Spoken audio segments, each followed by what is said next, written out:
Pertama-tama saya ingin menyampaikan penghargaan dan apresiasi yang tinggi atas kerja keras Polri beserta seluruh jajaran TNI, jajaran pemerintah, dan seluruh komponen masyarakat dalam menangani COVID. Itu dilihat masyarakat, dan itu juga saya lihat dan saya rasakan. Kerja keras itu. Dan hasilnya juga sangat signifikan. Sampai hari ini, yang mendorong paling kuat memang adalah dari Polri, telah 440 juta dosis vaksin yang telah disuntikkan kepada masyarakat. Dan hasilnya pandemi COVID mereda. Dan hasilnya ekonomi kita bisa tumbuh 5,44%. Dan hasilnya indeks kepercayaan masyarakat juga menempatkan Polri di puncak teratas pada saat itu. Tetapi begitu ada peristiwa FS,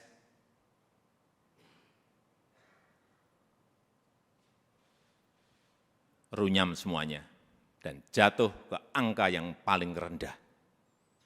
Dulu dibandingkan institusi-institusi penegak hukum yang lain tertinggi, sekarang saudara-saudara harus tahu menjadi terendah.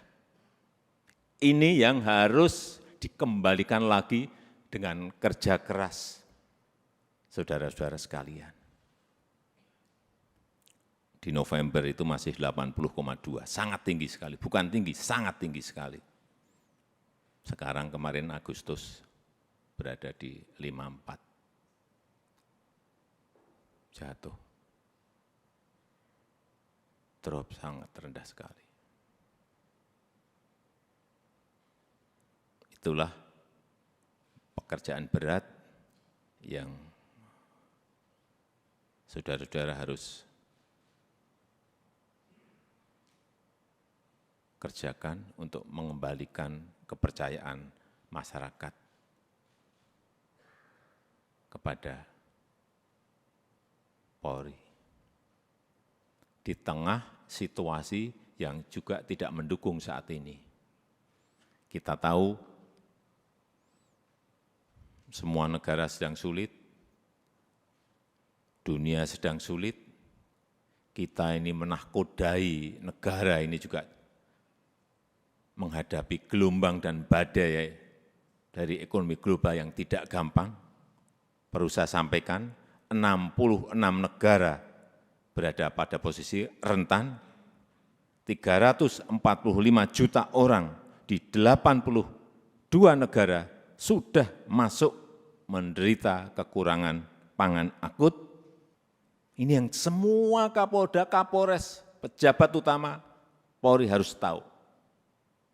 Keadaan situasi seperti ini harus mengerti, sehingga punya sense of crisis yang sama. Hati-hati dengan ini. Hati-hati. Oleh sebab itu saya ingatkan masalah gaya hidup, lifestyle. Jangan sampai dalam situasi yang sulit, ada letupan-letupan sosial karena adanya kecemburuan sosial ekonomi. Kecemburuan sosial ekonomi, hati-hati. Sehingga saya ingatkan yang namanya Polres, Kapolres, yang namanya Kapolda, yang namanya seluruh pejabat utama, perwira tinggi, ngerem total masalah gaya hidup. Jangan gagah-gagahan karena merasa punya mobil bagus atau motor gede yang bagus. Hati-hati, hati-hati. Saya ingatkan hati-hati. Masanya yang lalu-lalu sudah usai. Teknologi sekarang ini menyebabkan interaksi sosial berubah total. Sosial media bisa mengabarkan bukan hanya TV, bukan hanya media cetak, media online. Pribadi-pribadi kita sekarang bisa menjadi surat kabar, bisa menjadi media yang setiap saat bisa memunculkan perilaku-perilaku kita sehari-hari kayak apa, meskipun sembunyi-sembunyi. Saya terlalu banyak mendapatkan laporan. Sehingga kembali lagi, gaya hidup, urusan kecil-kecil, tetapi itu bisa mengganggu kepercayaan terhadap Polri. Urusan tadi, urusan mobil, urusan motor gede, urusan yang remeh-temeh aja. Sepatunya apa, bajunya apa, dilihat masyarakat sekarang ini. Itu yang kita harus mengerti dalam situasi dunia yang penuh dengan keterbukaan. Dan keluhan masyarakat terhadap anggota Polri kita, ini tugas saudara-saudara semuanya. Jadi keluhan masyarakat terhadap Polri 29,7% itu ini sebuah persepsi karena pungli. Tolong ini anggota-anggota semuanya diredam untuk ini. Sewenang-wenang, tolong ini juga diredam pada anggota-anggota. Pendekatan-pendekatan yang represif, jauhi. Mencari-cari kesalahan, nomor yang ketiga 19,2%. Dan yang keempat, hidup mewah yang tadi sudah saya sampaikan.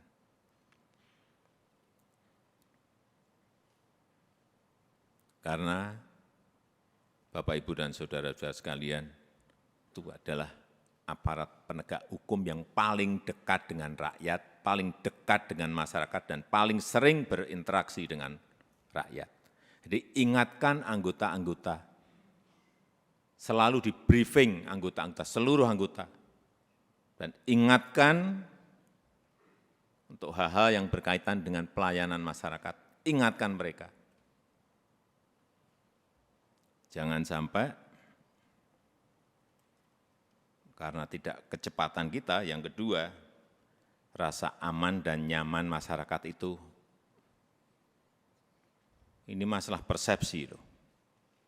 Rasa aman dan nyaman masyarakat itu menjadi terkurangi atau hilang. Karena apapun, Polri adalah pengayom masyarakat. Hal-hal yang kecil-kecil, tolong betul-betul dilayani betul.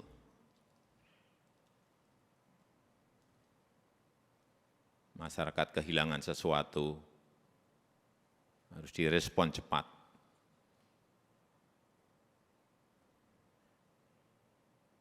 Sehingga rasa terayomi dan rasa aman itu menjadi ada. Yang ketiga, yang berkaitan dengan soliditas.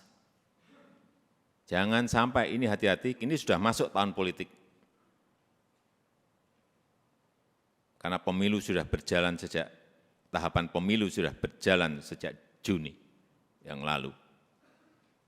Harus ditunjukkan soliditas di internal Polri dulu. Rampung, kemudian soliditas Polri dan TNI, itu yang akan mengurangi tensi politik ke depan. Soliditas. Harus ada kepekaan. Posisi politik ini seperti apa sih? Karena saudara-saudara adalah pimpinan-pimpinan tertinggi di wilayah masing-masing.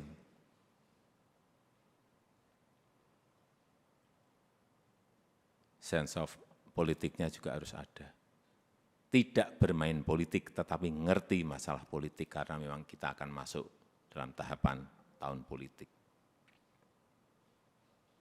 Kalau dilihat, kembali lagi, kalau dilihat Polri solid, kemudian bergandengan dengan TNI solid, saya memberikan, bolak-balik saya sampaikan, saya memberikan jaminan stabilitas keamanan kita, stabilitas politik kita pasti akan baik.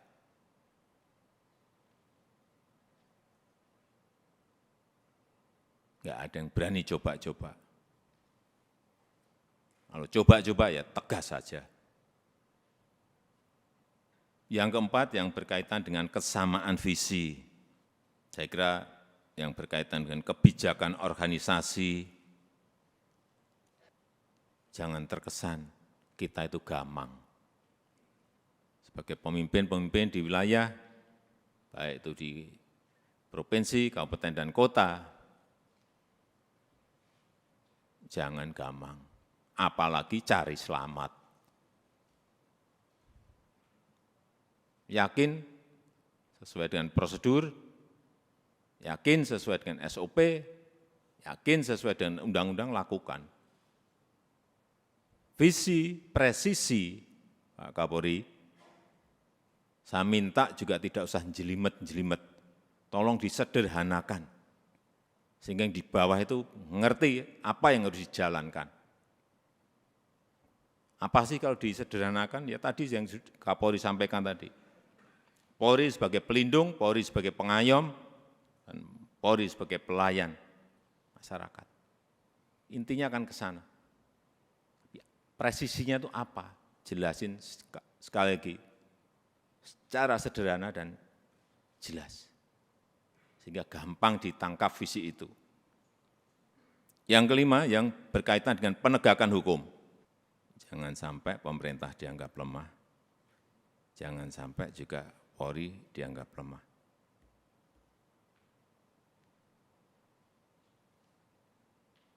Saya sudah perintahkan kepada Kapolri saat itu, urusan judi online, bersihkan. Ya udah.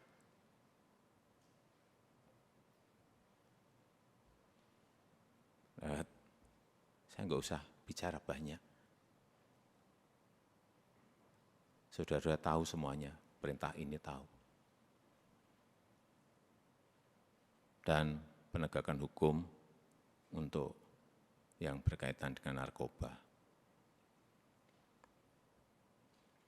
Ini yang akan nanti bisa mengangkat kembali kepercayaan masyarakat terhadap Polri. Dan kalau ada sebuah peristiwa, itu segera dirancang komunikasinya yang baik. Komunikasi publik itu penting banget. Jangan terlambat, jangan lamban. Sehingga yang muncul nanti kalau lambat, yang muncul isu-isu yang lain. Sekarang ini sekali lagi era sosial media, hitungannya detik, hitungannya menit. Sudah bukan hari lagi. Begitu ada sebuah peristiwa kecil, dan saudara-saudara menganggap ini kecil, sehingga tidak ditangani, dikomunikasikan dengan baik, dengan kecepatan, membesar menjadi sulit untuk kemudian diselesaikan lagi. Ini tidak berada pada posisi yang normal. Dunia sekarang ini.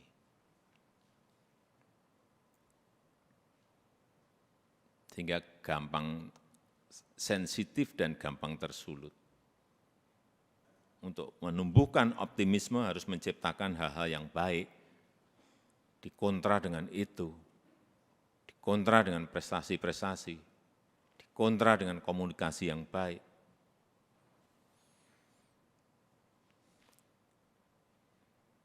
Saya rasa itu yang ingin saya sampaikan dalam kesempatan yang baik ini. Sekali lagi, saya sangat menghargai kerja keras saudara-saudara sekalian dalam penanganan COVID yang lalu, dan kita harapkan dengan kekompakan, dengan kesolidan di Polri, di internal Polri, kemudian bergandengan dengan TNI, saya percaya apa yang tadi saya sampaikan bisa kita lakukan dengan baik. Saya tutup pertemuan pada sore hari ini